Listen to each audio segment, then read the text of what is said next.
인사합시다. 할렐루야. 할렐루야. 따라하세요. 하나님, 오늘도 큰 은혜 주세요.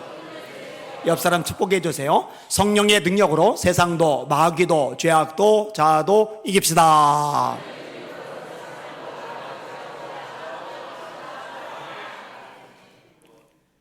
애기들이 예배는 잘 드리는데 이거는 못 따라하는구나. 익숙하지 않았어. 저기 교회학교 학생에서 좀 가르치세요. 성령의 능력으로 세상도 마귀도 죄악도 자아도 이깁시다. 이 네 가지만 이기면 신앙생활 게임 오버. 세상 이깁시다. 죄악 이깁시다. 마귀 이깁시다. 자아 이깁시다. 승리하시기를 주님의 이름으로 축원합니다. 아멘. 며칠 전에 설교를 했어요. 은사와 표적보다 말씀과 열매가 우선이다. 기억이 나실 거예요. 은사와 표적은 값진 겁니다. 주님이 주신 거예요. 우리에게 굉장히 유익합니다. 교회를 강력하게 만들어주는 요소가 됩니다. 그런데요, 그 대단한 은사와 표적조차도 말씀보다 앞설 수는 없고요, 열매보다 앞설 수는 없다. 제가 성경적인 근거를 조목조목 말씀을 드렸습니다. 왜? 성경은 열매를 최우선에 두고 있기 때문입니다. 이사야가 예언하는 내용, 이사야 5장 1절입니다. 나는 내가 사랑하는 자를 위하여 노래하되 내가 사랑하는 자의 포도원을 노래하리라. 내가 사랑하는 자에게 포도원이 있으며 심히 기름진 산이로다. 땅을 파서 돌을 지하고 극상품 포도나무를 심었도다. 그 중에 망대를 세웠고 또 그 안에 술틀을 팠도다. 좋은 열매 맺기를 바랐더니 들포도를 맺었도다. 이거는 이스라엘 백성들을 말하는 거예요. 하나님의 백성은 하나님이 원하시는 열매를 맺어야 돼요. 근데 그 열매를 못 맺고 들포도를 맺었어요. 하나님이 울타리를 걷어버리세요. 이 울타리는 그동안의 멧돼지들이 들이받지 못하도록, 짓밟지 못하도록 막아주는 역할을 해요. 근데 이 울타리가 사라져버리니까 멧돼지가 포도나무를 짓밟아 버리는 거예요. 무슨 얘기냐? 이 포도나무 밭은 이스라엘, 이 포도나무 가지는 이스라엘 백성들, 열매 맺지 못한 포도나무 가지는 하나님이 원하시는 열매가 없는 이스라엘 백성들, 그들을 보호하는 하나님의 손길을 거둬가시니까 아람이, 암몬이, 에돔이, 블레셋이, 아수르가, 바벨론이 짓밟아 버리는 거예요. 나라가 엉망진창이 되는 거예요. 잘 들으세요. 대한민국이 안전하게 보존이 되는 거는 경제가 튼튼해서도 아니고, 안보가 굳건해서도 아니고, 정체를 잘해서도 아니고, 엄밀히 따지면 주한미군 때문도 아니고, 하나님이 보호해 주시기 때문입니다. 여러분 잘 들으세요. 하나님이 보호해 주시면요, 그 어떤 것도 해할 자가 없습니다. 이거 놓치면 안 돼요. 근데 하나님이 울타리를 걷어버리시는 거예요. 이유는 딱 하나, 열매가 없어서. 그만큼 열매는 중요한 거예요. 예수님이 배가 고프셨어요. 보니까 저쪽에 무화과나무가 보여요. 잎사귀가 무성해요. 누가 봐도 신앙의 형태가 괜찮은 거예요. 누가 봐도 예수 잘 믿는 거예요. 누가 봐도 교회 생활 최고인 거예요. 근데 막상 가셨는데 열매가 없는 거예요. 이 열매 없는 무화과나무를 예수님이 저주하십니다. 이거는 예수님이 괜히 나무에게 화풀이를 하시는 게 아니라 상징이에요. 그 당시 유대인들이, 종교 지도자들이 겉은 그럴듯한 거예요. 나무가 커요. 잎사귀가 무성해요. 누가 봐도 봄이 나요. 그런데 하나님이 찾으시는 열매가 없어요. 결국 심판받죠. 베스파시안 황제의 아들인 디도 장군에 의해서 예루살렘이 초토화됩니다. 마사다 전투에서 유대가 멸망당하고 맙니다. 그리고 2000년 동안 나라 없이 떠들다가 1948년도 비로소 이스라엘 나라가 회복이 됩니다. 그래서 지금 이스라엘이 팔레스틴에 존재하고 있는 거죠. 왜 이런 일이 발생했느냐? 열매가 없어서 그렇습니다. 예수님이 비유 말씀하시는 대목도 이용했어요. 한 사람이 포도원에 무화과나무를 심은 것이 있더니 와서 그 열매를 구하였으나 얻지 못한지라 포도원 지기에게 이르되 내가 3년을 와서 이 무화과나무에서 열매를 구하되 얻지 못하니 찍어버려라. 어지 땅만 버리게 하겠느냐. 땅 주인은 따로 있어요. 포도원 지기는 이 땅 주인이 고용한 사람이에요. 근데 포도나무를 쭉 심었는데 빈터가 있어서 여기에 무화과나무도 같이 심어놨단 말이에요. 근데 3년이 지났는데 무화과나무 열매가 없어요. 그래서 이 주인이 포도원 지기에게 지시 내리는 거예요. 이거 땅만 낭비하는 거니까 무화과나무 없애버려, 찍어버려. 그랬더니 포도원지기가 그동안 본인이 키웠잖아요. 키운 정이 있는 거예요. 그러니까 주인에게 하소연을 합니다. 주인이여, 금년에도 그대로 두소서. 내가 두릅하고 거름을 줄이니 이후에 만일 열매가 열면 좋거니와 그렇지 않으면 찍어 버리소서. 열매가 없으면 유예 기간이 있지만 결국 유예 기간이 끝난 시점에도 열매가 없으면 찍어 버린다. 이게 열매 없는 나무의 운명입니다. 또 한 비유를 들으라. 집주인이 포도원을 만들고 산울타리로 두르고 거기 즙자는 틉을 만들고 망대를 짓고 농부들에게 세로 주고 타국에 갔더니 열매 거둘 때가 가까움에, 따라합시다, 그 열매를 받으려고. 주님의 관심사는 똑같아요. 열매. 너희들 구원받았어? 내 백성이 되었어? 정말 내 아들이고 내 딸이야? 그러면 내 아들로서의 열매, 내 딸로서의 열매 나한테 가져와. 너희가 하나님의 사람이야? 그럼 정말 하나님의 사람으로서의 열매를 나한테 가져와 라고 열매를 찾으시는 거예요. 우리가 잘 아는 열매들, 대표적으로 갈라디아서 5장 20에서 23절, 성령의 열매는 사랑, 희락, 화평, 오래 참음, 자비, 양선, 충성, 온유, 절제, 이 같은 것을 금지할 법이 없느니라. 분명히 예수 믿기 전에는 싸늘한 인간이었는데 사랑이 많아졌어요. 너 열매가 있구나.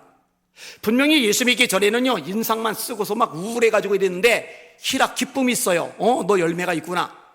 분명히 예수 믿기 전에는 쌈딱이에요. 맨날 쌈박질만 벌여요. 동네에서 소문났어요. 그런데 예수 믿고 나서 화평의 관계를 이루어요. 너 열매가 있구나. 예수 믿기 전에는 참을성이 없어가지고 그냥 발끈 그랬는데 오래 참아요. 이런 식으로 열매들이 있느냐는 거죠.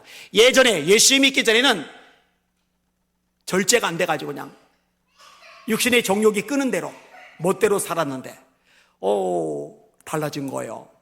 내가 주님 앞에 충성하려면, 예배 드리려면, 새벽 기도 하려면 밤에 늦게까지 스마트폰 보지 말아야지, 텔레비 들여다보지 말아야지, 절제를 하는 거예요.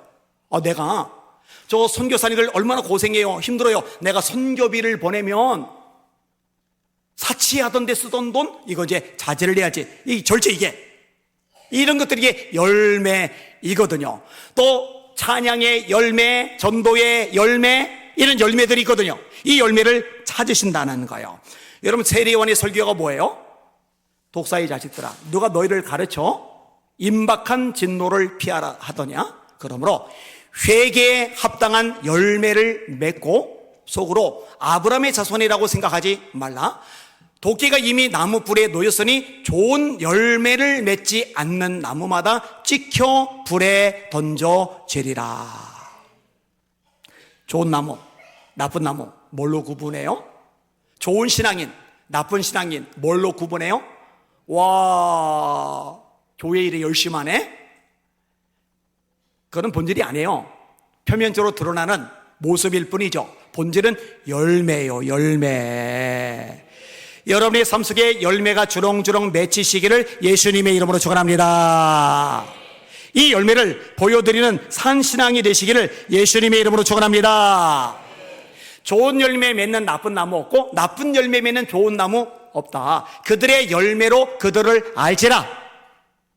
열매가 핵심이다. 잊지 마시길 바랍니다. 옆 사람 보시면서 활짝 웃으시면서 이렇게 말해주세요. 열매가 핵심입니다.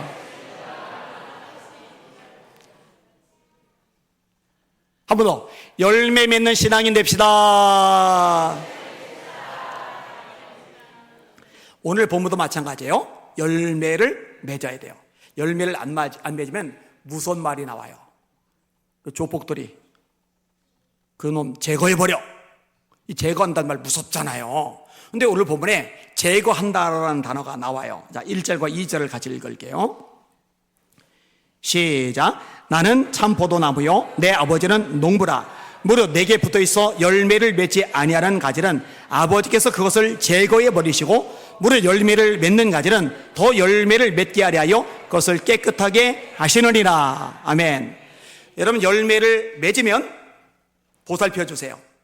더 많이 맺도록 깨끗하게 해 주신다고 말씀하고 있죠. 근데 열매를 맺지 않는 가지는 제거해 버리세요. 왜? 양분만 낭비하니까. 이거요, 하나님의 백성들에게 하는 말이에요. 세상 사람들에게 하는 말이 아니에요. 교회를 향해서 하시는 말씀이에요. 에베소 교회, 버가모 교회, 두아데라 교회, 사대 교회, 빌라델비아 교회, 라오디게아 교회, 에베소 교회, 이 7교회를 향해서도 주님이 말씀하시는데 주님이 찾으시는 게 있단 말이에요. 이거 없으면은 교회도 주님이 제거하세요.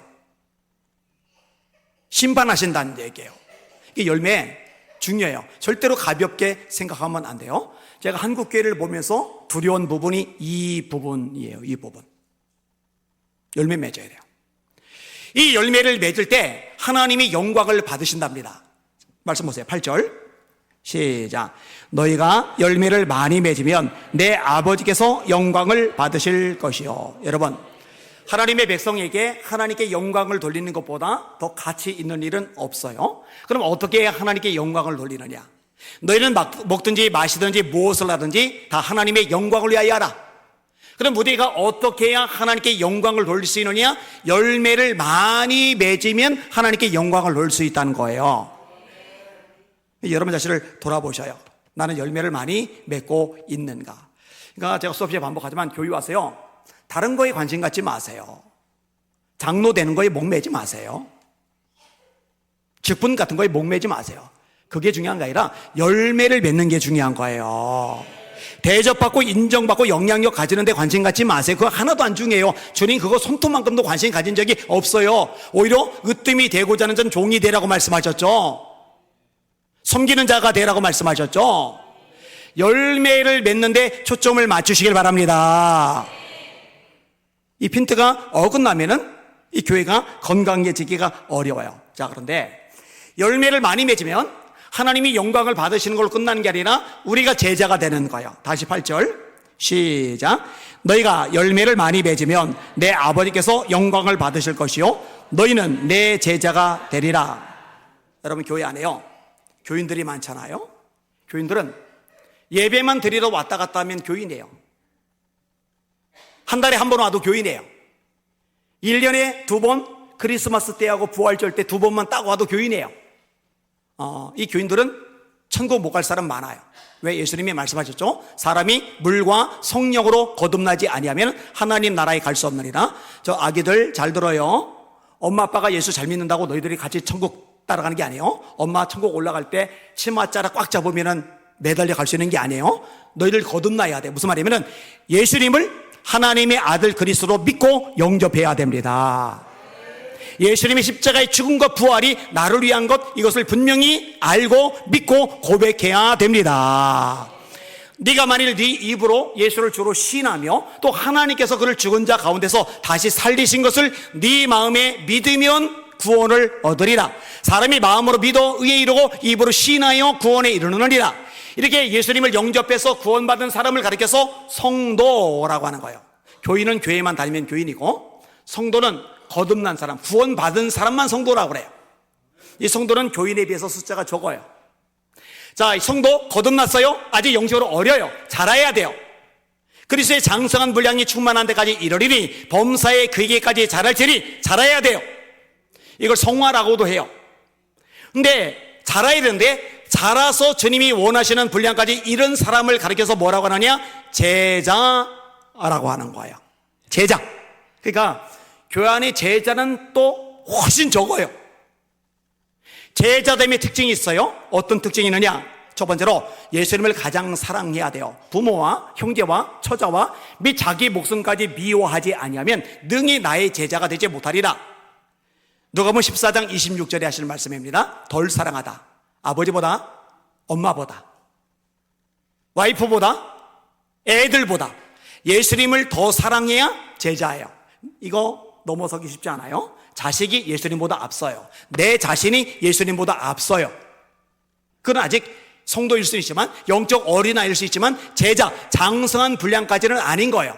이 우선순위가 명확해지는 게 제자됨의 첫 번째 특징. 두 번째, 날마다 자기 십자가를 지고 나를 따르지 않는 자도 내 제자가 되지 못한다고 누가복음 14장 27절에 말씀하십니다. 십자가는 수치죠. 십자가는 고난이죠. 힘겨미죠. 주님께서 맡겨준 사명을 감당하는데 힘들어요, 지쳐요, 피곤해요, 마음 상해요, 수많은 문제들이 발생해요. 이때 내려놓는 사람은 제자가 아니에요.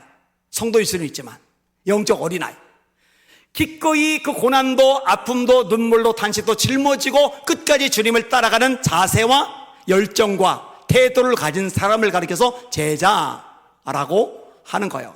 근데 보통은요, 감정 상하면은요 팽개칩니다. 나 안 해, 이렇게 나와요.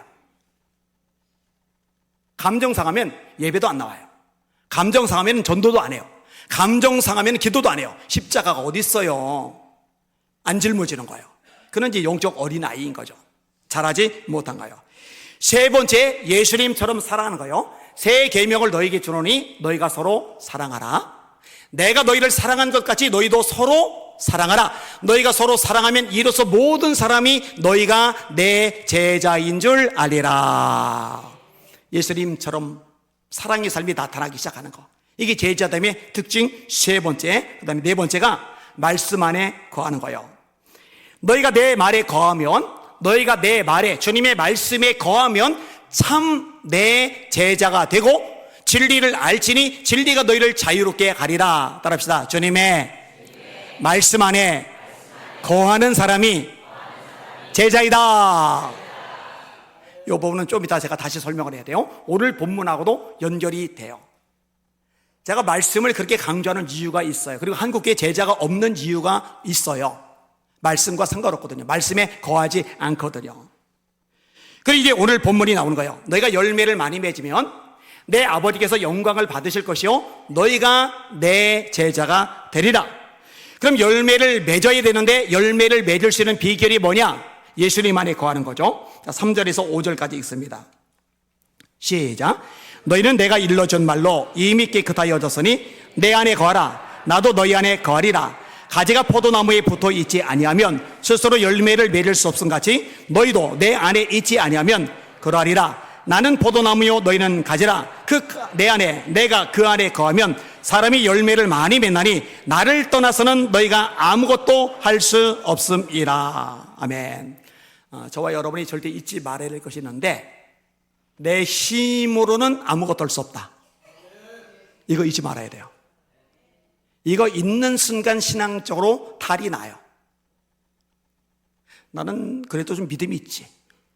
나는 그래도 신앙 수준 레벨이 꽤 높지.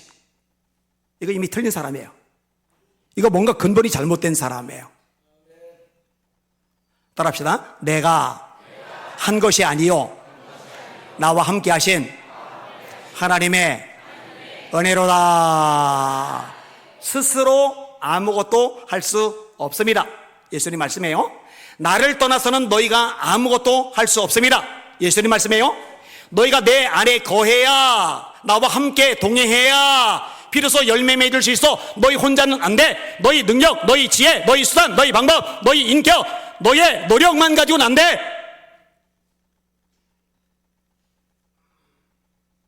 여러분, 정직하게 여러분의 본성을 들여다보세요.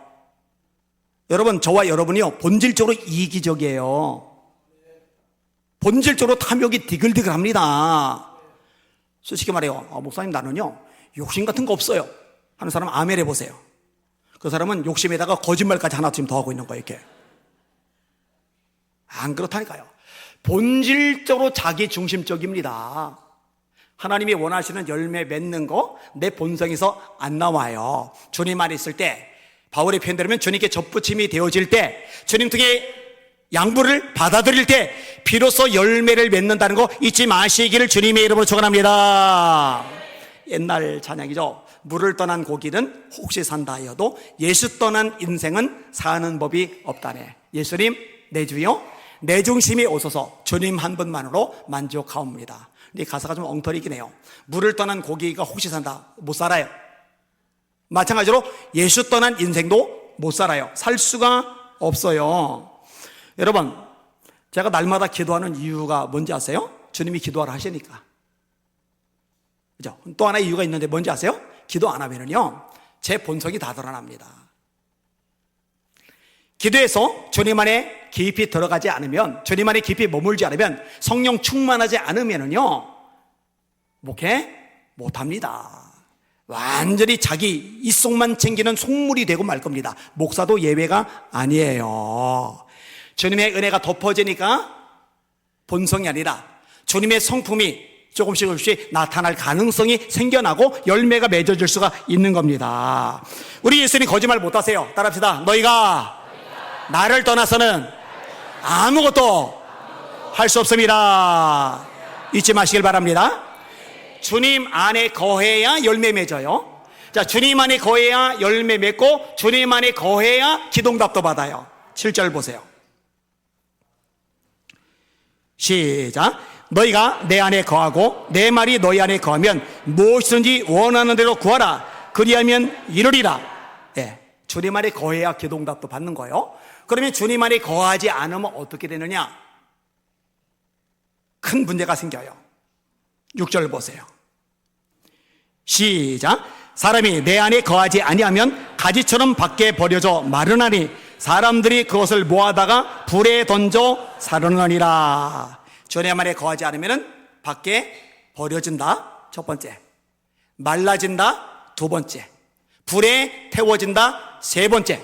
버려지고 말라지고 태워져요. 버려지고 말라지고 태워져요. 여러분 닦아놓고 얘기하세요. 여러분이 지금 막 신앙이 열정이 막 뜨겁게 불같이 타오르는데 한 달간만 주님하고 떨어져 보세요. 뭐 쉽게 표현해서 한 달간만 예배를 안 드려 보세요. 장담합니다. 100% 말라집니다. 누구도 예외 아닙니다. 여러분, 여러분이 예배 시간을 지키는 게 아니라 예배 시간이 여러분을 지켜주는 거예요. 근데 이제 자꾸 교만한 마음이 드는 거예요.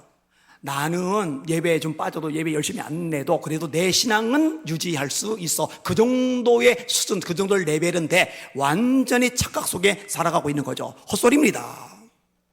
안 돼요. 누구도 유지 안 됩니다. 자, 조금 전에 제가 이 말씀과 주님 안에 거한다, 말씀 안에 거한다. 요게 같아요. 자, 7절 다시 보세요. 7절. 시작. 너희가 내 안에 거하고 내 말이 너희 안에 거하면 무엇이든지 원하는 대로 구하라. 그리하면 이루리라. 너희가 내 안에 거하고 내 말씀이 우리 안에 거하면, 이 두 가지가 왔다 갔다 같이 쓰이고 있어요. 제가 아까 제자됨의 표중 얘기하면서 이렇게 말해요. 너희가 내 말에 거하면, 너희가 내 말씀 안에 거하면 참 내 제자가 되고 진리를 알지니 진리가 너희를 자유롭게 하리로다. 자, 말씀 안에 거한다는 말, 오늘 보면 말씀 안에 거한다는 말. 근데 말씀 안에 거한다는 말과 예수님 안에 거한다는 말은 똑같아요. 왜? 예수님이 말씀이시니까. 할렐루야. 솔직하게 이해가 되신 분들만 아멘. 자, 요한복음 1장 1절 다 외우죠? 시작. 태초에 말씀이 계시리라. 이 말씀이 하나님과 함께 계셨으니 이 말씀은 곧 하나님이시리라. 그가 태초에 하나님과 함께 계셨고 만물이 그로 말미암아 지은 바 되었으니 지으신 것이 하나라도 그가 없이는 된 것이 없느니라. 그 안에 생명이 있었으니 이 생명은 사람들의 빛이라. 빛이 어둠에 비치되 어둠이 깨닫지 못하더라. 1장 14절 시작. 말씀이 육신이 되어 우리 가운데 거하심에 우리가 그의 영광을 보니 아버지의 독생자의 영광이요 은혜와 진리가 충만하더라. 예수님 안에 거해야 제거되지 않아, 버려지지 않아, 말라지지 않아, 불태워지지 않아. 예수님 안에 거해야 열매를 맺어 하나님이 영광 받으셔 너희가 제 제자가 돼. 이 말을 다시 말로 하면은 너희들이 말씀 안에 거하지 않으면 말라져, 불태워져. 너희가 말씀 안에 거하면 너희는 열매를 맺게 돼, 기도응답을 받게 돼, 하나님이 영광을 받으셔 너희가 제자가 되는 거야. 다시 한번 이해가 되신 분들만 아멘. 이 말씀하고 연결이 되어져 있는 거예요. 자, 무한반복. 왜 제가 말씀 강조하는지 이해가 되신 분들만 아멘. 따라합시다. 말씀의 일자. 아가들아, 말씀 안 읽는 날은 간식 안 먹는 날. 말씀 안 읽은 날은 바나나 우유 안 마시는 날. 한 번 더. 말씀을 읽자. 말씀을 듣자. 말씀을 공부하자. 말씀을 암송하자. 말씀을 묵상하자. 말씀을 지키자. 못 외우는 사람들은 그냥 들으시고 외우는 분들은 이어서 다 같이 시작. 말씀을 읽자. 말씀을 듣자. 말씀을 공부하자. 말씀을 암송하자. 말씀을 묵상하자. 말씀을 지키자. 말씀 안에 거하시기를 주님의 이름으로 축원합니다. 축원합니다. 얘기했잖아요. 한국교회 교인들이 왜 열매가 없는지, 왜 세상 사람과 차이가 없는지. 말씀 안에 거하지를 않으니까 열매를 맺을 가능성 방법이 없어요. 나를 떠나서는, 말씀 떠나서는 너희가 아무것도 할 수 없습니다. 스스로 열매를 맺을 수 없나니. 자, 근데 여기서요, 조금 더 생각해 볼 게 있어요. 느닷없이 사랑 안에 거한다는 말이 나오고, 이게 또 계명, 말씀하고 연결이 돼요. 요거까지 설명하고 정리할게요. 9절 10절 시작. 아버지께서 나를 사랑하신 것 같이 나도 너희를 사랑하였으니 나의 사랑 안에 거하라. 내가 아버지의 계명을 지켜 그의 사랑 안에 거하는 것 같이 너희도 내 계명을 지키면 내 사랑 안에 거하리라. 아멘. 여기는 내 사랑 안에 거하라. 예수님이 하신 말씀, 내 사랑 안에 거하라. 그럼 어떻게 하면 예수님의 사랑 안에 거하는 거냐? 말씀을 지키면 돼.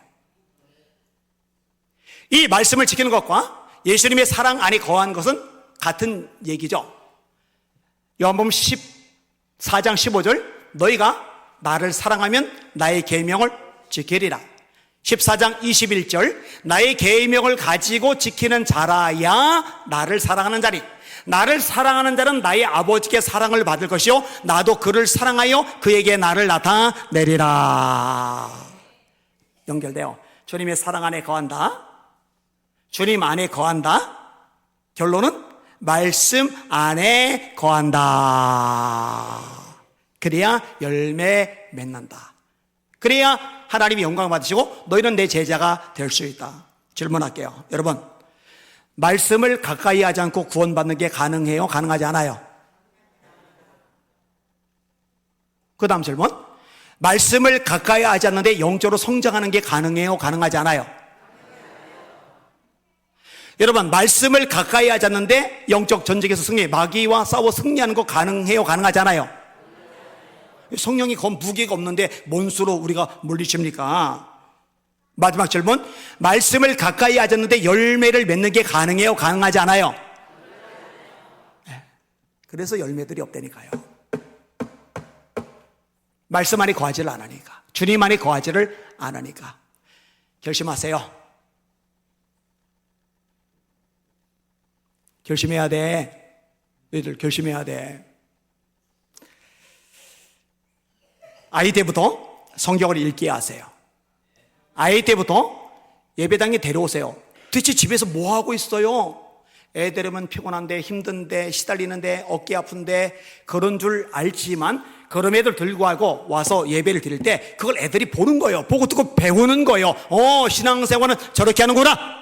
말씀 들으려고 힘들지만, 피곤하지만, 지치지만, 바쁘지만, 덥지만, 이런저런 문제가 할 일이 많지만 그럼에도 예배당에 달려가는구나. 이게 상교훈이 되는 거예요.